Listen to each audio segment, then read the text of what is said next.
ಓಂ ಶಾಂತಿ. ಇಂದಿನ ಮುರಳಿ ಮಂಥನಕ್ಕೆ ನಿಮ್ಮೆಲ್ಲರಿಗೂ ಸ್ವಾಗತ. ಓಂ ಶಾಂತಿ. ಮಧುರಾತಿ ಮಧುರ ಮಕ್ಕಳೇ, ಇವತ್ತಿನ ಮುರಳಿಯ ಶೀರ್ಷಿಕೆಯನ್ನ ಗಮನಿಸಿದಾಗ ನನಗೆ ಅನ್ನಿಸಿದ್ದು ಅಂದ್ರೆ ನಮ್ಮ ಜವಾಬ್ದಾರಿಯ ವ್ಯಾಪ್ತಿ ಎಷ್ಟು ದೊಡ್ಡದು ಅಂತ. ಬಾಬಾ ಹೇಳ್ತಾರೆ, ಮಧುರ ಮಕ್ಕಳೇ, ನೀವು ಶ್ರೀಮತದ ಅಂತೆ ತತ್ವಗಳ ಸಹಿತವಾಗಿ ಇಡೀ ಪ್ರಪಂಚವನ್ನು ಪಾವನವನ್ನಾಗಿ ಮಾಡುವ ಸೇವೆ ಮಾಡಬೇಕಾಗಿದೆ. ಎಲ್ಲರಿಗೂ ಸುಖ ಮತ್ತು ಶಾಂತಿಯ ಮಾರ್ಗವನ್ನು ತಿಳಿಸಬೇಕಾಗಿದೆ. ಹೌದು, ಖಂಡಿತ.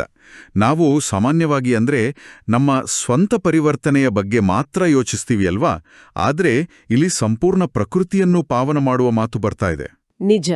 ಈ ಮಾತು ನಮ್ಮ ಆಲೋಚನಾ ಲಹರಿಯನ್ನೇ ವಿಸ್ತರಿಸುತ್ತೆ. ನಾವು ಕೇವಲ ಮನುಷ್ಯಾತ್ಮರನ್ನು ಮಾತ್ರವಲ್ಲ, ಜಲ, ವಾಯು, ಅಗ್ನಿ, ಆಕಾಶ ಮತ್ತು ಭೂಮಿ ಈ 5 ತತ್ವಗಳನ್ನು ಸತೋಪ್ರಧಾನವನ್ನಾಗಿ ಮಾಡಬೇಕಾಗಿದೆ. ಸತೋಪ್ರಧಾನ ಅಂದ್ರೆ ಸಂಪೂರ್ಣ ಶುದ್ಧ, ಯಾವುದೇ ಕಲ್ಮಶವಿಲ್ಲದ ದೈವೀ ಗುಣಗಳಿಂದ ಕೂಡಿದ ಮೂಲಸ್ಥಿತಿ. ಅಂದ್ರೆ ನಾವು ನಮ್ಮ ಯೋಗಬಲದ ಮೂಲಕ ಆ ಪರಮಾತ್ಮನಿಂದ ಬರುವ ಪ್ರಬಲವಾದ ಕಂಪನಗಳನ್ನು ಪ್ರಕೃತಿಯ ಮೂಲೆ ಮೂಲೆಗೂ ತಲುಪಿಸುವ ಕಾರ್ಯ ಮಾಡಬೇಕು. ಖಂಡಿತ. ಇದು ಸಾಮಾನ್ಯವಾದ ಕೆಲಸವಲ್ಲ. ಸ್ವಯಂ ಪರಮಾತ್ಮನು ನಮ್ಮ ಮೂಲಕ ಮಾಡಿಸುತ್ತಿರುವ ವಿಶ್ವ ಕಲ್ಯಾಣದ ಕಾರ್ಯ. ಬಾಪ್ ದಾದಾ ಹೇಳ್ತಾರೆ, ನಮ್ಮ ಸ್ಥಿತಿ ಎಷ್ಟು ಶಕ್ತಿಶಾಲಿಯಾಗಿರ್ಬೇಕು ಅಂದ್ರೆ ಪ್ರಕೃತಿ ಕೂಡ ನಮ್ಮಿಂದ ಪಾವನವಾಗಬೇಕು ಅಂತ. ಈಗ ನಮ್ಮ ಈ ಜವಾಬ್ದಾರಿಯನ್ನು ನಿಭಾಯಿಸಲು ನಮಗೆ ಬೇಕಾಗಿರುವ ಮುಖ್ಯ ಅಡಿಪಾಯದ ಬಗ್ಗೆ ಇಂದಿನ ಪ್ರಶ್ನೆ ಉತ್ತರದಲ್ಲಿದೆ ಅಲ್ವಾ? ಬಾಬಾ ಕೇಳಿರುವ ಪ್ರಶ್ನೆ, ನೀವು ಮಕ್ಕಳು ತಮ್ಮ ದೇಹವನ್ನು ಮರೆಯುವ ಪುರುಷಾರ್ಥ ಮಾಡುತ್ತೀರಿ, ಆದ್ದರಿಂದ ನಿಮಗೆ ಯಾವ ವಸ್ತುವಿನ ಅವಶ್ಯಕತೆ ಇಲ್ಲ. ಅದಕ್ಕೆ ಬಾಬಾ ಬಹಳ ಸುಂದರವಾದ ಉತ್ತರ ನೀಡಿದ್ದಾರೆ. ಬಾಬಾ ಹೇಳ್ತಾರೆ, ಚಿತ್ರಗಳ ಅವಶ್ಯಕತೆ ಇಲ್ಲ. ಯಾವಾಗ ಈ ಚಿತ್ರ ಅಂದ್ರೆ ದೇಹವನ್ನೇ ಮರಿಬೇಕಾಗಿದೆ ಅಂದ್ಮೇಲೆ ಆ ಚಿತ್ರಗಳ ಅವಶ್ಯಕತೆ ಏನಿದೆ? ಸ್ವಯಂನು ಆತ್ಮನೆಂದು ತಿಳಿದು ವಿದೇಹಿ ತಂದೆಯನ್ನು ಮತ್ತು ಮಧುರ ಮನೆಯನ್ನು ನೆನಪು ಮಾಡಿ. ಭಕ್ತಿ ಮಾರ್ಗದಲ್ಲಿ ನಾವೆಲ್ಲರೂ ಮೂರ್ತಿಗಳ ಚಿತ್ರಗಳ ಆರಾಧನೆ ಮಾಡ್ತಾ ಇದ್ವಿ ಅಲ್ವಾ? ಆದ್ರೆ ಈಗ ಬಾಬ್ದಾದಾ ಹೇಳ್ತಾರೆ, ಆ ಆಧಾರಗಳ ಅವಶ್ಯಕತೆಯೇ ಇಲ್ಲ. ಈ ಬದಲಾವಣೆಯನ್ನು ನಾವು ಬಹಳ ಸೂಕ್ಷ್ಮವಾಗಿ ಗಮನಿಸಬೇಕು. ಹೌದು ನೋಡಿ, ಭಕ್ತಿಯಲ್ಲಿ ನಮಗೆ ಭಗವಂತನ ನಿಜವಾದ ಸ್ವರೂಪದ ಅರಿವಿರ್ಲಿಲ್ಲ. ಆದ್ದರಿಂದ ಮನಸ್ಸನ್ನು ಏಕಾಗ್ರ ಮಾಡಲು ಮಣ್ಣಿನ ಅಥವಾ ಕಾಗದದ ಚಿತ್ರಗಳ ಮೊರೆ ಹೋದವು. ಆದ್ರೆ ಈಗ ನಮಗೆ ಸ್ವಯಂ ಜ್ಞಾನ ಸಾಗರನೇ ಬಂದು ನೀನು ಒಂದು ಚೈತನ್ಯ ಆತ್ಮ ಎಂಬ ಅರಿವು ಮೂಡಿಸಿದ್ದಾರೆ. ನಿಜ. ನಾವು ಈ ಭೌತಿಕ ದೇಹವೆಂಬ ಚಿತ್ರವನ್ನೇ ಮರೆಯುವ ವಿದೇಹಿ ಸ್ಥಿತಿಯನ್ನು ತಲುಪುವ ಅಭ್ಯಾಸ ಮಾಡ್ತಾ ಇದ್ದೀವಿ. ವಿದೇಹಿ ಎಂದರೆ ದೇಹದ ಭಾನದಿಂದ ಸಂಪೂರ್ಣ ಮುಕ್ತವಾದ ಅವಸ್ಥೆ. ಅಕ್ಷರಶಃ ಸತ್ಯ. ನಾವು ಚೈತನ್ಯ ಬೆಳಕಿನ ಬಿಂದುಗಳಾಗಿದ್ದಾಗ ನಮಗೆ ನಿರಾಕಾರ ವಿದೇಶಿ ತಂದೆಯಾದ ಶಿವಬಾಬಾರವರನ್ನು ನೆನಪು ಮಾಡಲು ಯಾವುದೇ ಭೌತಿಕ ವಸ್ತುವಿನ ಆಧಾರ ಬೇಕಾಗಿಲ್ಲ. ಇದಕ್ಕೆ ಅತ್ಯುತ್ತಮ ಪ್ರಾಯೋಗಿಕ ಉದಾಹರಣೆಯೆಂದರೆ ನಮ್ಮ ಬ್ರಹ್ಮಬಾಬಾ ಅವರ ಜೀವನ ಅಲ್ವಾ? ಅವರು ತಮ್ಮ ದಿನನಿತ್ಯದ ಕಾರ್ಯಗಳನ್ನು ಮಾಡುತ್ತಿರುವಾಗಲೇ ಈ ವಿದೇಹಿ ಸ್ಥಿತಿಯಲ್ಲಿರ್ತಿದ್ರು. ಹೌದು. ಬಾಬಾ ಮಕ್ಕಳಿಗೆ ಪತ್ರ ಬರೆಯುವಾಗ ಅಥವಾ ಸಂಘಟನೆಯನ್ನು ಮುನ್ನಡೆಸುವಾಗಲೂ ನಾನು ಕೇವಲ ಒಂದು ನಿಮಿತ್ತ, ಆತ್ಮ ಪರಮಾತ್ಮನ ರಥ ಎಂಬ ಸ್ಮೃತಿಯಲ್ಲಿರುತ್ತಿದ್ದರು. ಅಂದ್ರೆ ಕರ್ಮ ಮಾಡುತ್ತಲೇ ಕರ್ಮಾತೀತ ಸ್ಥಿತಿಯ ಅನುಭವ ಮಾಡುವುದು. ಆ ಕರ್ಮಾತೀತ ಪದವನ್ನು ಬಿಡಿಸಿ ಹೇಳುವುದಾದರೆ, ಕರ್ಮವನ್ನು ಮಾಡೋದನ್ನು ಬಿಡುವುದಲ್ಲ, ಆದರೆ ಆ ಕೆಲಸದ ಯಾವುದೇ ಹೊರೆ, ಅಹಂಕಾರ, ಬಂಧನ ಅಥವಾ ಅಂಟಿಕೊಳ್ಳುವಿಕೆ ನಮ್ಮ ಮನಸ್ಸಿನ ಮೇಲೆ ಇರೋದಿಲ್ಲ ಅಲ್ವಾ? ಖಂಡಿತ. ಕಮಲದ ಹೂವು ನೀರಿನಲ್ಲಿದ್ದರೂ ಜಲದ ಲೇಪವಿಲ್ಲದಂತೆ ಬ್ರಹ್ಮಬಾಬಾ ಸಂಸಾರದಲ್ಲಿದ್ದರೂ ಸಂಪೂರ್ಣ ನಿರ್ಲೇಪರಾಗಿದ್ರು. ಅದೇ ಗುರಿಯನ್ನು ಬಾಬಾ ನಮಗೂ ನೀಡಿದ್ದಾರೆ. ಈಗ ಈ ಕರ್ಮಾತೀತ ಸ್ಥಿತಿಯ ಕಡೆಗೆ ಹೆಜ್ಜೆ ಹಾಕುತ್ತಲೇ ಮುರಳಿಯ ಆರಂಭದಲ್ಲಿ ಬಾಬಾ ನಮಗೆ ಭವಿಷ್ಯದ ಪ್ರಾಪ್ತಿಯ ಬಗ್ಗೆ ನೆನಪಿಸ್ತಾರೆ. ಬಾಬಾ ಹೇಳ್ತಾರೆ, ಈ ಶಬ್ದಗಳನ್ನು ಕೇಳಿದಿರಿ ಮತ್ತು ಕೂಡಲೇ ಖುಷಿಯಲ್ಲಿ ರೋಮಾಂಚನ ಆಗ್ಬಿಟ್ಟಿರ್ತೀರಿ. ಏಕೆಂದರೆ ಮಕ್ಕಳಿಗೆ ತಿಳಿದಿದೆ, ಇಲ್ಲಿ ಸೌಭಾಗ್ಯ, ಸ್ವರ್ಗದ ಅದೃಷ್ಟವನ್ನು ಪಡೆಯಲು ಬಂದಿದ್ದೀರಿ ಅಂತ. ಆಹಾ, ನಾವು ಸ್ವರ್ಗದ ಆಸ್ತಿ, ಲಕ್ಷ್ಮೀನಾರಾಯಣರಾಗುವ ಗುರಿ ಹೊಂದಿದ್ದೇವೆ. ಈ ನಶೆ ಹೇಗಿರ್ಬೇಕೆಂದ್ರೆ ನಮ್ಮ ಪ್ರತಿಯೊಂದು ನಡವಳಿಕೆಯಲ್ಲಿಯೂ ಆ ಭವಿಷ್ಯದ ರಾಯಲ್ಟಿ ಈಗಲೇ ಕಾಣಬೇಕು. ಮಾತೇಶ್ವರಿ ಜಗದಾಂಬ ಅಂದ್ರೆ ನಮ್ಮ ಮಮ್ಮ ಅವರ ನೆನಪಿಸ್ಕೊಂಡ್ರೆ ಇದು ಸ್ಪಷ್ಟವಾಗುತ್ತೆ. ಹೌದು ಹೌದು. ಮಮ್ಮ ಅವರ ನಡೆಯಲಿ, ನುಡಿಯಲಿ, ದೃಷ್ಟಿಯಲ್ಲಿ ಆ ಅದ್ಭುತವಾದ ದೈವಿ ನಶೆ ಎದ್ದು ಕಾಣ್ತಾ ಇತ್ತು. ನಾವೇ ಆ ಭವಿಷ್ಯದ ವಿಶ್ವ ಮಹಾರಾಜ ಮತ್ತು ಮಹಾರಾಣಿ ಆಗಲಿದ್ದೇವೆ ಎಂಬ ಸ್ಮೃತಿ ಅವರಲ್ಲಿ ಎಷ್ಟು ಆಳವಾಗಿ ಬೇರೂರಿತ್ತೆಂದರೆ ಯಾವುದೇ ಸಾಮಾನ್ಯ ಅಥವಾ ವ್ಯರ್ಥ ಮಾತುಗಳು ಅವರ ಬಾಯಿಂದ ಬರುತ್ತಿರಲಿಲ್ಲ. ಬಾಬಾ ಹೇಳ್ತಾರೆ, ಭಕ್ತಿ ಈಗ ಸಂಪೂರ್ಣವಾಗಿ ಮುಗಿಯೋ ಸಮಯ ಬಂದಿದೆ ಅಂತ. ನಿಜ. ರಾವಣನ ಬಂಧನದಲ್ಲಿ ದುಃಖದಲ್ಲಿ ಸಿಲುಕಿರುವ ಭಕ್ತರ ಉದ್ಧಾರಕ್ಕಾಗಿ ಸ್ವಯಂ ಭಗವಂತನೇ ಈ ಭೂಮಿಗೆ ಇಳಿದು ಬಂದಿದ್ದಾನೆ ಎಂಬ ಅರಿವು ನಮ್ಮ ಪ್ರತಿಯೊಂದು ಕರ್ಮದಲ್ಲೂ ಪ್ರತಿಫಲಿಸಬೇಕು. ಭಗವಂತ ಬಂದು ಈ ಹಳೆಯ ಪ್ರಪಂಚವನ್ನು ಬದಲಾಯಿಸುವ ಸೃಷ್ಟಿಚಕ್ರದ ಅನಾದಿ ಆಟದ ಬಗ್ಗೆ ಬಾಬಾ ಬಹಳ ರಹಸ್ಯಗಳನ್ನು ಬಿಡಿಸಿಟ್ಟಿದ್ದಾರೆ ನೋಡಿ. 5000 ವರ್ಷಗಳ ಹಿಂದಿನ ಹೊಸ ಪ್ರಪಂಚ ಅಂದ್ರೆ ಆ ಪಾವನ ಭಾರತ ಹೇಗಿತ್ತು ಮತ್ತು ಈಗ ಹೇಗಿದೆ ಎಂಬ ವ್ಯತ್ಯಾಸವನ್ನು ನಾವು ನೋಡಬಹುದು. ಇವತ್ತು ಮನುಷ್ಯರು ಸ್ವಲ್ಪ ನೆಮ್ಮದಿಗಾಗಿ, ಶಾಂತಿಗಾಗಿ ಎಲ್ಲೆಲ್ಲೋ ಅಲೆಯುತ್ತಿದ್ದಾರಲ್ವಾ? ಆದ್ರೆ ಬಾಬಾ ಹೇಳ್ತಾರೆ, ಇದು ಶಾಂತಿಧಾಮವಲ್ಲ, ಇದು ಜಗಳ, ಕಲಹಗಳ, ದುಃಖದ ಪ್ರಪಂಚ. ಶಾಂತಿಧಾಮವೆಂದರೆ ಅದು ನಮ್ಮ ನಿಜವಾದ ನಿರಾಕಾರಿ ಪ್ರಪಂಚ, ಪರಮಧಾಮ. ಅಲ್ಲಿ ಕೇವಲ ಆತ್ಮರು ಮಾತ್ರ ಇರುತ್ತಾರೆ. ಅದೇ ರೀತಿ ಸತ್ಯಯುಗವನ್ನು ಬಾಬಾ ಸುಖಧಾಮ ಎಂದು ಕರೆಯುತ್ತಾರೆ. ಅಲ್ಲಿ ಶಾಂತಿ ಸಹಜವಾಗಿ ಇರುತ್ತೆ, ಆದರೆ ಮುಖ್ಯವಾಗಿ ಅಪಾರವಾದ ಸುಖ, ಸಮೃದ್ಧಿ ಇರುತ್ತೆ. ಈ ವ್ಯತ್ಯಾಸವನ್ನು ಅರ್ಥ ಮಾಡಿಕೊಂಡು ನಾವು ಈಗ ಇರುವುದು ಈ ಅತಿದೊಡ್ಡ ಪರಮಾತ್ಮನ ವಿಶ್ವವಿದ್ಯಾಲಯದಲ್ಲಿ. ಪ್ರಪಂಚದಲ್ಲಿ ಆಕ್ಸ್ಫರ್ಡ್, ಹಾರ್ವರ್ಡಿನಂತಹ ಅನೇಕ ದೊಡ್ಡ ಯೂನಿವರ್ಸಿಟಿಗಳಿರಬಹುದು. ಆದರೆ ಭಗವಂತನೇ ಶಿಕ್ಷಕನಾಗಿ, ಜ್ಞಾನಸಾಗರನಾಗಿ ಬಂದು ನಮಗೆ ಶಾಂತಿ ಮತ್ತು ಸುಖದ ಆಸ್ತಿಯನ್ನು ಕೊಡುವ ವಿಶ್ವವಿದ್ಯಾಲಯ ಇಡೀ ಬ್ರಹ್ಮಾಂಡದಲ್ಲಿ ಇದೊನ್ನೇ. ಇಲ್ಲಿ ಕಲಿಸುವ ವಿಷಯವೂ ಅಷ್ಟೇ ಭಿನ್ನವಾಗಿದೆ. ಬಾಬಾ ಹೇಳ್ತಾರೆ, ಕ್ರಿಸ್ತ, ಬುದ್ಧ ಮುಂತಾದ ಧರ್ಮಸ್ಥಾಪಕರು ಬರ್ತಾರೆ, ಆದರೆ ಅವರು ಪತಿತ ಪಾವನರಲ್ಲ. ಹೌದು, ಅವರು ಮೇಲಿನಿಂದ ಬಂದು ಹೊಸ ಧರ್ಮವನ್ನು ಸ್ಥಾಪನೆ ಮಾಡ್ತಾರೆ ನಿಜ. ಆದರೆ ಕಾಲಕ್ರಮೇಣ ಆ ಧರ್ಮದವರು ಸಹ ಕೆಳಗಿಳಿಯಲೇಬೇಕು. ಅಂದರೆ ಸತೋ, ರಜೋ, ತಮೋ ಹಂತಗಳನ್ನು ದಾಟಿ ಪತಿತರಾಗಲೇಬೇಕು. ಎಲ್ಲರನ್ನೂ ಪುನಃ ಪಾವನ ಮಾಡುವ ಸಾಮರ್ಥ್ಯ ಇರುವುದು ಆ ಒಬ್ಬನೇ ತಂದೆಗೆ. ಅದಕ್ಕಾಗಿಯೇ ನಾವು ಆ ಒಬ್ಬ ತಂದೆಯನ್ನು ಮಾತ್ರ ಪತಿತ ಪಾವನ ಎಂದು ಕರೆಯುತ್ತೇವೆ. ಬಾಪ್ದಾದ ಹೇಳ್ತಾರೆ, ಡ್ರಾಮಾದ ರಹಸ್ಯವನ್ನು ಅರಿತುಕೊಳ್ಳುವಾಗ ಕರ್ಮ, ಅಕರ್ಮ ಮತ್ತು ವಿಕರ್ಮಗಳ ಗತಿಯನ್ನು ಅರ್ಥ ಮಾಡಿಕೊಳ್ಳಬೇಕು. ಸತ್ಯಯುಗದಲ್ಲಿ ನಮ್ಮ ಕರ್ಮಗಳು ಅಕರ್ಮಗಳಾಗಿರುತ್ತವೆ, ಅಂದರೆ ಯಾವುದೇ ಪಾಪವಿರುವುದಿಲ್ಲ. ಆದರೆ ಈ ದ್ವಾಪರ ಮತ್ತು ಕಲಿಯುಗದಲ್ಲಿ ನಾವು ಮಾಡುವ ಕರ್ಮಗಳು ವಿಕರ್ಮಗಳಾಗುತ್ತವೆ, ಅಂದರೆ ಪಾಪದ ಹೊರೆ ಹೆಚ್ಚಾಗುತ್ತದೆ.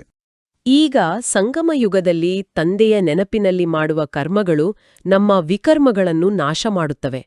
ಆದರೆ ಈ ಜ್ಞಾನವನ್ನು ಸರಿಯಾಗಿ ಓದದಿದ್ದರೆ, ಶ್ರೀಮತದಂತೆ ನಡೆಯದಿದ್ದರೆ ಕೊನೆಯಲ್ಲಿ ಏನಾಗುತ್ತದೆ ಎಂಬುದರ ಬಗ್ಗೆ ಬಾಬಾ ನಮಗೆ ಗಂಭೀರವಾದ ಎಚ್ಚರಿಕೆಯನ್ನು ನೀಡಿದ್ದಾರೆ. ಅಂತ್ಯದ ಸಮಯದಲ್ಲಿ ಎಲ್ಲರಿಗೂ ಸಾಕ್ಷಾತ್ಕಾರಗಳು ಆಗುತ್ತವೆ. ಬಾಬಾ ನೆನಪಿಸುತ್ತಾರೆ, ಆರಂಭದಲ್ಲಿ ಪಾಕಿಸ್ತಾನದ ವಿಭಜನೆಯ ಸಮಯದಲ್ಲಿ ಮಕ್ಕಳಿಗೆ ಹೇಗೆ ಖುಷಿಯ ಸಾಕ್ಷಾತ್ಕಾರಗಳಾದವೋ, ಅದೇ ರೀತಿ ಕೊನೆಯಲ್ಲಿ ದೊಡ್ಡ ದೊಡ್ಡ ಭೂಕಂಪಗಳು, ಪ್ರಕೃತಿ ವಿಕೋಪಗಳು ನಡೆಯುವಾಗಲೂ ಸಾಕ್ಷಾತ್ಕಾರಗಳು ಆಗುತ್ತವೆ. ಯಾರು ತಂದೆಯನ್ನು ಗುರುತಿಸಿದರು, ಯಾರು ಎಷ್ಟು ಪುರುಷಾರ್ಥ ಮಾಡಿದರು ಮತ್ತು ಯಾರು ಯಾವ ಪದವಿ ಪಡೆಯಲಿದ್ದಾರೆ ಎಂಬುದು ಕನ್ನಡಿಯಂತೆ ಸ್ಪಷ್ಟವಾಗುತ್ತದೆ. ಆಗ ಕಡಿಮೆ ಓದಿದವರು, ಮುರಳಿಯನ್ನು ನಿರ್ಲಕ್ಷ್ಯ ಮಾಡಿದವರು ಬಹಳ ಪಶ್ಚಾತ್ತಾಪ ಪಡಬೇಕಾಗುತ್ತದೆ ಎಂದು ಬಾಬಾ ಎಚ್ಚರಿಸಿದ್ದಾರೆ. ಈ ಮಾತನ್ನು ಕೇಳಿದಾಗ ನನಗೆ ದಾದಿ ಪ್ರಕಾಶ್ಮಣಿಯವರ ನೆನಪಾಗ್ತದೆ.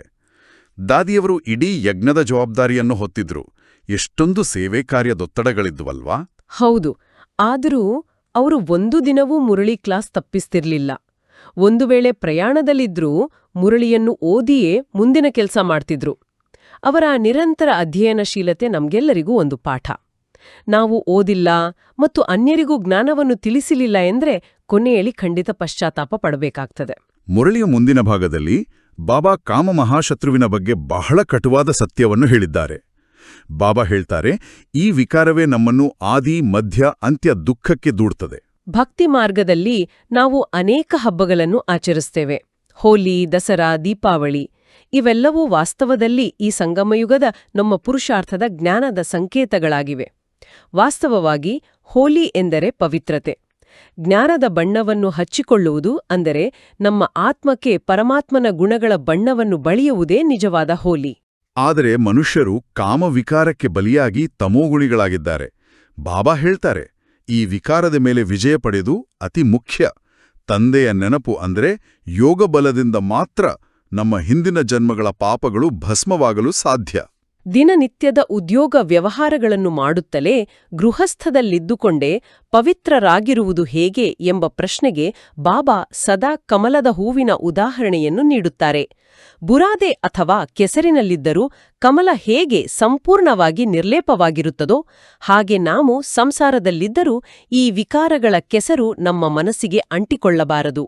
ಇದು ಕೇವಲ ಮಾತಲ್ಲ, ಪ್ರಾಯೋಗಿಕ ಅಭ್ಯಾಸ. ಈ ಅಭ್ಯಾಸದ ಜೊತೆಗೆ ಬಾಬಾ ಸೇವೆಯ ಮಹತ್ವವನ್ನು ವಿವರಿಸಿದ್ದಾರೆ. ಬಾಬಾ ಹೇಳ್ತಾರೆ, ವ್ಯಾಪಾರಿಗಳು ತಮ್ಮ ಗಳಿಕೆಯ ಸ್ವಲ್ಪ ಭಾಗವನ್ನು ಧರ್ಮದ ಕಾರ್ಯಕ್ಕೆ, ದಾನಪುಣ್ಯಕ್ಕೆ ಅಂತ ತೆಗಿತಾರೆ. ಭಕ್ತಿ ಮಾರ್ಗದಲ್ಲಿ ನಾವು ಹಾಗೆ ಪರೋಕ್ಷವಾಗಿ ದಾನ ಮಾಡುತ್ತಿದ್ದೆವು. ಅದರ ಫಲವಾಗಿ ಮುಂದಿನ ಒಂದು ಜನ್ಮದಲ್ಲಿ ನಮಗೆ ಸ್ವಲ್ಪ ಸುಖ ಸಿಗುತ್ತಿತ್ತು. ಆದರೆ ಈಗ ಸ್ವಯಂ ಭಗವಂತನೇ ಪ್ರತ್ಯಕ್ಷವಾಗಿ ಬಂದು ಈ ವಿಶ್ವ ಕಲ್ಯಾಣದ ಕಾರ್ಯವನ್ನು ಆರಂಭಿಸಿದ್ದಾನೆ. ಇಲ್ಲಿ ನಾವು ಭಗವಂತನ ಬ್ಯಾಂಕ್ನಲ್ಲಿ ಮಾಡುವ ಇನ್ಶೂರೆನ್ಸ್ ಎಷ್ಟೊಂದು ಶ್ರೇಷ್ಠವಾದದ್ದು ಎಂದರೆ, ಈಗ ನಾವು ತೊಡಗಿಸುವ 2 ಪೈಸೆಗೂ ಸಹ 21 ಜನ್ಮಗಳ ಸಂಪೂರ್ಣ ಆಸ್ತಿಯ ಪ್ರಾಪ್ತಿ ಸಿಗ್ತದೆ. ಬಿಕೆ ಮಹಾರಥಿಗಳನ್ನು ನಾವು ನೋಡಬಹುದು. ಅವರು ತಮ್ಮ ಇಡೀ ಜೀವನ, ತನು, ಮನ, ಧನ ಎಲ್ಲವನ್ನೂ ಯಾವುದೇ ಲೆಕ್ಕಾಚಾರವಿಲ್ಲದೆ ಈಶ್ವರೀಯ ಸೇವೆಗೆ ಸಂಪೂರ್ಣವಾಗಿ ಸಮರ್ಪಿಸಿದರು. ಬಾಬಾ ನಮಗೂ ಅದೇ ಪ್ರೇರಣೆ ನೀಡುತ್ತಾರೆ. ನಿಮ್ಮ ಬಳಿ ಹಣವಿದ್ದರೆ, ಜಾಗವಿದ್ದರೆ ಗೀತಾ ಪಾಠಶಾಲೆಗಳನ್ನು ತೆರೆಯಿರಿ. ಎಷ್ಟಾಗುತ್ತದೋ ಅಷ್ಟು ಜನರಿಗೆ ಈ ಸತ್ಯ ಜ್ಞಾನದ ಮಾರ್ಗವನ್ನು ತಿಳಿಸಿ. ಇದು ನಮ್ಮ ಭವಿಷ್ಯದ ಆಸ್ತಿಯನ್ನು ಜಮೆ ಮಾಡಿಕೊಳ್ಳುವ ಅತ್ಯುತ್ತಮ ಅವಕಾಶ. ಇಷ್ಟೆಲ್ಲ ಆಳವಾದ ಜ್ಞಾನವನ್ನು ಕೇಳಿದ ನಂತರ ಇದನ್ನು ಜೀವನದಲ್ಲಿ ಅಳವಡಿಸಿಕೊಳ್ಳುವ ಧಾರಣೆಯ ಮುಖ್ಯಾಂಶಗಳನ್ನು ಬಾಬಾ ನೀಡಿದ್ದಾರೆ. ಮೊದಲ ಪಾಯಿಂಟ್, ತಂದೆಯ ಸಮಾನ ಮಹಿಮಾ ಯೋಗ್ಯರಾಗಲು ತಂದೆಯನ್ನು ಫಾಲೋ ಮಾಡಬೇಕಾಗಿದೆ. ಇದನ್ನು ಕೇವಲ ಕೇಳಿಬಿಡೋದಲ್ಲ, ದಿನನಿತ್ಯದ ಜೀವನದಲ್ಲಿ ಅಳವಡಿಸಿಕೊಳ್ಳಬೇಕು. ನಾವು ಒಂದು ಸಣ್ಣ ಅಭ್ಯಾಸವನ್ನು ಮಾಡಿಕೊಳ್ಳಬಹುದು. ಯಾವುದೇ ಕಠಿಣ ಸನ್ನಿವೇಶ ಎದುರಾದಾಗ ಅಥವಾ ಯಾರಾದರೂ ನಮ್ಮನ್ನು ಟೀಕಿಸಿದಾಗ ತಕ್ಷಣವೇ, ಒಂದು ವೇಳೆ ಬ್ರಹ್ಮಬಾಬಾ ನನ್ನ ಜಾಗದಲ್ಲಿರುತ್ತಿದ್ದರೆ ಈ ಪರಿಸ್ಥಿತಿಯಲ್ಲಿ ಅವರು ಹೇಗೆ ವರ್ತಿಸುತ್ತಿದ್ದರು ಎಂದು ಯೋಚಿಸುವುದು. ಆ ಒಂದು ಕ್ಷಣದ ಯೋಚನೆಯೇ ನಮ್ಮನ್ನು ಅನೇಕ ವ್ಯರ್ಥ ಮಾತುಗಳಿಂದ, ಕೋಪದಿಂದ ಪಾರು ಮಾಡುತ್ತದೆ. ಬ್ರಹ್ಮಬಾಬಾ ಅವರ ದೃಷ್ಟಿ ಸದಾ ಕಲ್ಯಾಣಕಾರಿಯಾಗಿರುತ್ತಿತ್ತು. ಅವರನ್ನು ಫಾಲೋ ಮಾಡುವುದೆಂದರೆ ಅವರ ಗುಣಗಳನ್ನು ನಮ್ಮದಾಗಿಸಿಕೊಳ್ಳುವುದು. ಇನ್ನು 2ನೆಯ ಪಾಯಿಂಟ್ನಲ್ಲಿ ಬಾಬಾ ಹೇಳ್ತಾರೆ, ಇದು ಅಂತಿಮ ಜನ್ಮವಾಗಿದೆ, ಈಗ ಮನೆಗೆ ಹೋಗ್ಬೇಕಾಗಿದೆ. ಆದ್ದರಿಂದ ಒಳಗಿಂದೊಳಗಿ ಖುಷಿಯ ವಾದ್ಯವು ಮೊಳಗುತ್ತಿರಲಿ. ಕರ್ಮಭೋಗವನ್ನು ಕರ್ಮಯೋಗದಿಂದ ಖುಷಿಯಾಗಿ ಸಮಾಪ್ತಿ ಮಾಡ್ಕೊಳ್ಬೇಕಾಗಿದೆ. ಕರ್ಮಭೋಗ ಬರುವಾಗ ಖುಷಿಯಾಗಿರುವುದು ಹೇಗೆ ಎಂಬ ಪ್ರಶ್ನೆ ಕಾಡಬಹುದು. ಆದರೆ ಪ್ರೀತಿಯ ದಾದಿ ಜಾನಕಿಯವರ ಜೀವನವನ್ನು ನೋಡಿದರೆ ಇದು ಸಾಧ್ಯ ಎಂದು ತಿಳಿಯುತ್ತದೆ. ದಾದಿಯವರ ಶರೀರದಲ್ಲಿ ಎಷ್ಟೊಂದು ನೋವು, ಕಾಯಿಲೆಗಳಿದ್ದವು. ವೈದ್ಯರು ಸಹ ಆಶ್ಚರ್ಯಪಡುತ್ತಿದ್ದರು. ಆದರೆ ದಾದಿಯವರ ಮುಖದಲ್ಲಿ ಆ ಹಸನ್ಮುಖಿ ಭಾವ, ಆ ದಿವ್ಯ ತೇಜಸ್ಸು ಎಂದಿಗೂ ಕಡಿಮೆ ಆಗಲಿಲ್ಲ. ದಾದಿಯವರು ತಮ್ಮ ತೀವ್ರವಾದ ಯೋಗ ಬಲದಿಂದ ಆ ಭಾರೀ ಕರ್ಮಭೋಗವನ್ನು ಒಂದು ಸಣ್ಣ ಮುಳ್ಳಿನಂತೆ ಪರಿವರ್ತಿಸಿಕೊಂಡರು. ಶರೀರಕ್ಕೆ ನೋವಿದೆ ನಿಜ, ಆದರೆ ನಾನು ಆತ್ಮ ಸಂಪೂರ್ಣ ಆರೋಗ್ಯವಾಗಿದ್ದೇನೆ, ಬಾಬಾರವರ ನೆನಪಿನಲ್ಲಿದ್ದೇನೆ ಎಂಬ ಸ್ಥಿತಿಯಿಂದ ಅವರು ಭೋಗವನ್ನು ಖುಷಿಯಾಗಿ ಸಮಾಪ್ತಿ ಮಾಡಿದ್ರು. ಬಾಬಾ ಹೇಳ್ತಾರೆ, ರೋಗ ಬಂದಾಗ ಹತಾಶರಾಗಿ ಅಳಬಾರದು, ಬದಲಾಗಿ ಯೋಗದಿಂದ, ತಂದೆಯ ನೆನಪಿನಿಂದ ಅದನ್ನು ಜಯಿಸಬೇಕು. ಎಂತಹ ಶಕ್ತಿಶಾಲಿ ಧಾರಣೆ. ಈಗ ಇಂದಿನ ವರದಾನವನ್ನು ನೋಡೋಣ. ಬಾಬಾ ನಮಗೆ ವರದಾನ ನೀಡಿದ್ದಾರೆ, ಬಾಲಕನಿಂದ ಮಾಲೀಕನೆಂಬ ಸ್ಮೃತಿಯಿಂದ ಸರ್ವ ಖಜಾನೆಗಳ ಅಧಿಕಾರಿ ಪ್ರಾಪ್ತಿ, ಸಂಪನ್ನ ಭವ. ನಾವು ಭಗವಂತನ ಮಕ್ಕಳು ಅಂದರೆ ಈಶ್ವರೀಯ ಖಜಾನೆಗಳ ಮಾಲೀಕರು. ಅನೇಕ ಜನ್ಮಗಳಿಂದ ನಾವು ಕೇವಲ ಬೇಡಿಕೊಳ್ಳುವುದನ್ನೇ ಕಲಿತಿದ್ದೆವು. ಆದರೆ ಈಗ ಬಾಬಾ ಹೇಳ್ತಾರೆ, ನೀವು ಬೇಡುವವರಲ್ಲ, ನೀವು ಪಡೆಯುವ ಅಧಿಕಾರಿಗಳು. ನಾವು ಸರ್ವಪ್ರಾಪ್ತಿ ಸಂಪನ್ನರಾಗಿದ್ದೇವೆ ಎಂಬ ಈ ಸ್ಮೃತಿ ಹೇಗಿರಬೇಕು ಎಂಬುದನ್ನು ಅರ್ಥಮಾಡಿಕೊಳ್ಳಲು ನಾವು ಆ ಭಿಕ್ಷುಕನಾಗಿ ಮಾರ್ಪಟ್ಟ ರಾಜಕುಮಾರನ ಕಥೆಯನ್ನು ನೆನಪಿಸಿಕೊಳ್ಳಬಹುದು. ಹೌದು, ಆ ಕಥೆ ಬಹಳ ಸುಂದರವಾಗಿದೆ. ಮಧುರ ಮಕ್ಕಳೇ, ಒಮ್ಮೆ ಒಬ್ಬ ರಾಜಕುಮಾರ ಬಾಲ್ಯದಲ್ಲಿಯೇ ತನ್ನ ಅರಮನೆಯಿಂದ ಕಳೆದು ಹೋಗುತ್ತಾನೆ. ತಾನು ಯಾರೆಂಬ ನೆನಪು ಸಂಪೂರ್ಣವಾಗಿ ಅಳಿಸಿ ಹೋಗುತ್ತದೆ. ಅವನು ಬೀದಿಯಲ್ಲಿ ಅಲೆಯುತ್ತಾ, ಹರಿದ ಬಟ್ಟೆಗಳನ್ನು ಧರಿಸಿ, ಒಂದು ತುತ್ತು ಅನ್ನಕ್ಕಾಗಿ ಬೇರೆಯವರ ಮುಂದೆ ಕೈಚಾಚುತ್ತಿರುತ್ತಾನೆ, ಕಷ್ಟಪಡುತ್ತಿರುತ್ತಾನೆ. ಅವನ ಮನಸ್ಸಿನಲ್ಲಿ ನಾನೊಬ್ಬ ದೀನದರಿದ್ರ ಭಿಕ್ಷುಕ ಎಂಬ ಭಾವನೆ ಆಳವಾಗಿ ಬೇರೂರಿರುತ್ತದೆ. ಹೀಗಿರುವಾಗ ಒಂದು ದಿನ ಆ ದೇಶದ ರಾಜನು ತನ್ನ ಮಗನನ್ನು ಹುಡುಕುತ್ತಾ ಅದೇ ಬೀದಿಗೆ ಬರುತ್ತಾನೆ. ರಾಜನು ಆ ಭಿಕ್ಷುಕನನ್ನು ನೋಡಿದ ತಕ್ಷಣ ಗುರುತಿಸುತ್ತಾನೆ, ಅರೆ, ಇದು ನನ್ನ ಮಗನೇ ಎಂದು. ರಾಜನು ಓಡಿಹೋಗಿ ಅವನನ್ನು ತಬ್ಬಿಕೊಂಡು ಅವನ ಮಲಿನತೆಯನ್ನು ಲೆಕ್ಕಿಸದೆ, ಮಗನೇ, ನೀನು ಭಿಕ್ಷುಕನಲ್ಲ, ನೀನು ಈ ಇಡೀ ರಾಜ್ಯದ ಉತ್ತರಾಧಿಕಾರಿ, ನನ್ನ ಮಗ ರಾಜಕುಮಾರ ಎಂದು ಅವನಿಗೆ ಅವನ ನೈಜ ಗುರುತನ್ನು ನೆನಪಿಸುತ್ತಾನೆ. ಆ ಕ್ಷಣ, ಆ ರಾಜನ ಮಾತು ಕೇಳಿದ ತಕ್ಷಣ ಆ ಹುಡುಗನ ಮನಸ್ಥಿತಿ ಹೇಗಾಗಬಹುದು ಊಹಿಸಿ. ಅವನ ಮನಸ್ಸಿನಲ್ಲಿದ್ದ ನಾನು ಭಿಕ್ಷುಕ ಎಂಬ ಭಾವನೆ ಒಂದೇ ಕ್ಷಣದಲ್ಲಿ ಸಂಪೂರ್ಣವಾಗಿ ಅಳಿಸಿ ಹೋಗುತ್ತದೆ. ನಾನು ಈ ರಾಜ್ಯದ ಮಾಲೀಕ ಎಂಬ ಸ್ಮೃತಿ ಜಾಗೃತವಾಗುತ್ತದೆ. ಆ ಸ್ಮೃತಿ ಬಂದ ಕ್ಷಣ ಮಾತ್ರದಲ್ಲಿ ಅವನಲ್ಲಿ ಆ ರಾಯಲ್ಟಿ ಬರುತ್ತದೆ. ನಂತರ ಅವನು ಯಾರ ಮುಂದೆಯೂ ಕೈಚಾಚುವುದಿಲ್ಲ. ಭಗವಂತ ನಮಗೂ ಇದೇ ಮಾತನ್ನು ಹೇಳುತ್ತಿದ್ದಾರೆ. ನಾವು ಸಹ ಅನೇಕ ಜನ್ಮಗಳಿಂದ ನಾನು ಪಾಪಿ, ನಾನು ದುರ್ಬಲ ಎಂದು ಅಳುತ್ತಾ ಬೇಡುತ್ತಿದ್ದೆವು. ಈಗ ಸ್ವಯಂ ಜ್ಞಾನಸಾಗರನೇ ಬಂದು, ಮಕ್ಕಳೇ, ನೀವು ನೌಕರರಲ್ಲ, ನೀವು ಸರ್ವಶಕ್ತಿವಂತನ ಮಕ್ಕಳು, ಈ ಪ್ರಪಂಚದ ಮಾಲೀಕರು ಎಂಬ ಸ್ಮೃತಿಯನ್ನು ಜಾಗೃತಗೊಳಿಸಿದ್ದಾರೆ. ಈ ಮಾಲೀಕ ಎಂಬ ಸ್ಮೃತಿಯೇ ನಮ್ಮನ್ನು ಸರ್ವಪ್ರಾಪ್ತಿ ಸಂಪನ್ನರನ್ನಾಗಿ ಮಾಡುತ್ತದೆ. ಇಂದಿನ ಸ್ಲೋಗನ್ ಸಹ ಈ ಆಂತರಿಕ ಶಕ್ತಿಯನ್ನೇ ಎಚ್ಚರಿಸುತ್ತದೆ. ಬಾಬಾ ಹೇಳ್ತಾರೆ, ಯೋಗ ಬಲದ ಮೂಲಕ ಕರ್ಮಭೋಗದ ಮೇಲೆ ವಿಜಯವನ್ನು ಪ್ರಾಪ್ತಿ ಮಾಡಿಕೊಳ್ಳುವುದೇ ಶ್ರೇಷ್ಠ ಪುರುಷಾರ್ಥವಾಗಿದೆ. ನಮ್ಮ ಜೀವನದಲ್ಲಿ ಎದುರಾಗುವ ಕಾಯಿಲೆಗಳು ಅಥವಾ ಕಷ್ಟಗಳು ನಮ್ಮ ಹಿಂದಿನ ಹಳೆಯ ಲೆಕ್ಕಾಚಾರಗಳಾಗಿವೆ. ಅವುಗಳನ್ನು ನೋಡಿ ಹೆದರುವ ಬದಲು ಅಥವಾ ಬೇಸರ ಮಾಡಿಕೊಳ್ಳುವ ಬದಲು ಬಾಬಾರವರ ನಿರಂತರ ನೆನಪು ಎಂಬ ಅತ್ಯಂತ ಪ್ರಭಾವಶಾಲಿ ಔಷಧಿಯನ್ನು ಬಳಸಬೇಕು. ಆ ಯೋಗಬಲದಿಂದ ನಮ್ಮ ನೋವು ಕಡಿಮೆಯಾಗುತ್ತದೆ ಮತ್ತು ಲೆಕ್ಕಾಚಾರಗಳು ಚುಕ್ತವಾಗುತ್ತವೆ. ಇದೇ ನಮ್ಮ ನಿಜವಾದ ಶ್ರೇಷ್ಠ ಪುರುಷಾರ್ಥ. ಇಂದಿನ ಅವ್ಯಕ್ತ ಇಶಾರೆಯಲ್ಲಿ ಬಾಪ್ ದಾದಾ ನಮಗೆ ಒಂದು ಮಹತ್ವದ ಸೂಚನೆಯನ್ನು ನೀಡಿದ್ದಾರೆ. ನಿಶ್ಚಯದ ಫೌಂಡೇಶನ್ ಅಂದರೆ ತಳಪಾಯವನ್ನು ಬಲಗೊಳಿಸಿ ಸದಾ ನಿರ್ಭಯ ಮತ್ತು ನಿಶ್ಚಿಂತರಾಗಿರಿ. ನಿರ್ಭಯತೆ ಬರಬೇಕಾದರೆ ನಿಶ್ಚಯದ ತಳಪಾಯ ಭದ್ರವಾಗಿರಬೇಕು. ನಿಶ್ಚಯ. ತದನಂತರ ಬ್ರಾಹ್ಮಣ ಪರಿವಾರ ಮತ್ತು ಡ್ರಾಮಾದ ಮೇಲೆ ವಿಶ್ವಾಸ. ಎಲ್ಲಿ 100% ನಿಶ್ಚಯವಿರುತ್ತದೆಯೋ ಅಲ್ಲಿ ಸಂಶಯದ ಲವಲೇಶವೂ ಇರುವುದಿಲ್ಲ. ಸಂಶಯವಿಲ್ಲದಾಗ ಮಾತ್ರ ನಾವು ಯಾವುದೇ ಪರಿಸ್ಥಿತಿಯಲ್ಲೂ ನಿರ್ಭಯರಾಗಿ ನಿಶ್ಚಿಂತರಾಗಿ ಮುನ್ನಡೆಯಲು ಸಾಧ್ಯ. ಈ ಅದ್ಭುತವಾದ ಜ್ಞಾನದ ಮಂಥನದ ನಂತರ ಈಗ ನಾವು ಇಂದಿನ ಮುರುಳಿಯ ಆಧಾರದ ಮೇಲೆ ರಾಜಯೋಗದ ಆಳವಾದ ಅನುಭವವನ್ನು ಮಾಡೋಣ. ದಯವಿಟ್ಟು ನಮಗೆ ಯೋಗದ ಕಾಮೆಂಟ್ರಿಯ ಮೂಲಕ ಶಾಂತಿಯ ಅನುಭವ ಮಾಡಿಸಿ. ಖಂಡಿತ. ಮಧುರಾತಿ ಮಧುರ ಮಕ್ಕಳೇ, ಈಗ ನಿಮ್ಮ ಸಂಪೂರ್ಣ ಗಮನವನ್ನು ಹೊರ ಜಗತ್ತಿನ ಗದ್ದಲದಿಂದ, ಈ ಭೌತಿಕ ಶರೀರದ ಭಾನದಿಂದ ಮೆಲ್ಲನೆ ಹಿಂದಕ್ಕೆ ತೆಗೆದುಕೊಂಡು ಬನ್ನಿ. ನಿಮ್ಮ ಗಮನವನ್ನು ಭ್ರೂಕುಟಿಯ ಮಧ್ಯದಲ್ಲಿ ಕೇಂದ್ರೀಕರಿಸಿ. ನಾನೊಂದು ಹೊಳೆಯುವ ಚೈತನ್ಯ ನಕ್ಷತ್ರ, ಅತ್ಯಂತ ಪ್ರಶಾಂತವಾದ, ಶುದ್ಧವಾದ, ಪವಿತ್ರ ಆತ್ಮ ನಾನು. ಈಗ ನಾನು ಈ ಶರೀರವನ್ನು ಬಿಟ್ಟು ಮೇಲ್ಭಾಗಕ್ಕೆ ಪ್ರಯಾಣಿಸುತ್ತಿದ್ದೇನೆ. ಸೂರ್ಯ, ಚಂದ್ರ, ನಕ್ಷತ್ರಗಳನ್ನು ದಾಟಿ 5 ತತ್ವಗಳ ಪ್ರಪಂಚವನ್ನು ದಾಟಿ ಕೆಂಪು ಸುವರ್ಣ ಪ್ರಕಾಶವಿರುವ ನಿಶ್ಶಬ್ದವಾದ ಶಾಂತಿಧಾಮವನ್ನು ತಲುಪಿದ್ದೇನೆ. ನಾನು ಶಾಂತಿಧಾಮದ ನಿವಾಸಿ. ನನ್ನ ಪರಮಪಿತ ಜ್ಞಾನಸಾಗರ, ಸುಖದ ಸಾಗರ, ಪ್ರೀತಿಯ ಶಿವಬಾಬಾರವರ ಸಮ್ಮುಖದಲ್ಲಿ ನಾನಿದ್ದೇನೆ. ಬಾಬಾರವರಿಂದ ಶುದ್ಧವಾದ ಪ್ರೇಮದ ಮತ್ತು ಪವಿತ್ರತೆಯ ಕಿರಣಗಳು ನನ್ನ ಮೇಲೆ ನಿರಂತರವಾಗಿ ಬೀಳುತ್ತಿವೆ. ಆ ಪರಮಜ್ಯೋತಿಯಿಂದ ಬರುವ ಶಕ್ತಿ ನನ್ನ ಆತ್ಮದಲ್ಲಿ ತುಂಬಿಕೊಳ್ಳುತ್ತಿದೆ. ನಾನು ಸರ್ವಶಕ್ತಿಗಳಿಂದ ಸಂಪನ್ನನಾಗುತ್ತಿದ್ದೇನೆ. ಪರಮಾತ್ಮನ ಶಕ್ತಿ. ಈಗ ನನ್ನಿಂದ ಈ ಪಾವನ ಕಿರಣಗಳು ಕೆಳಗೆ ಪ್ರಪಂಚದತ್ತ ಹರಿಯುತ್ತಿವೆ. ಇಡೀ ವಿಶ್ವದ 5 ತತ್ವಗಳಿಗೆ ಈ ಶುದ್ಧ ಕಂಪನಗಳು ಹರಡುತ್ತಿವೆ. ಜಲ, ವಾಯು, ಅಗ್ನಿ, ಆಕಾಶ ಮತ್ತು ಭೂಮಿ ಎಲ್ಲವೂ ಪರಮಾತ್ಮನ ಈ ದಿವ್ಯ ಕಿರಣಗಳಿಂದ ಪಾವನವಾಗುತ್ತಿವೆ. ಪ್ರಕೃತಿಯು ತನ್ನ ಮೂಲ ಸತೋಪ್ರಧಾನ ಸ್ಥಿತಿಯನ್ನು ಪಡೆಯುತ್ತಿದೆ. ನಾನು ಮಾಸ್ಟರ್ ಸರ್ವಶಕ್ತಿವಾನ್. ಹೌದು, ಪರಮಾತ್ಮನ ವಿಶ್ವಕಲ್ಯಾಣದ ಕಾರ್ಯದಲ್ಲಿ ಸಹಯೋಗಿ ಆತ್ಮ. ಈ ಅನಂತ ಶಾಂತಿಯನ್ನು ಅನುಭವಿಸುತ್ತಾ ಶಾಂತಿ, ಓಂ ಶಾಂತಿ. ಎಂತಹ ಆಳವಾದ ಮತ್ತು ಪ್ರಶಾಂತವಾದ ಅನುಭವ. ಇಂದಿನ ಮುರುಳಿಯ ಆಧಾರದ ಮೇಲೆ ನಾವು ಇಡೀ ದಿನ ಮಾಡಬೇಕಾದ ಸಾರ ಅಭ್ಯಾಸವನ್ನು ಸ್ಪಷ್ಟಪಡಿಸೋಣ.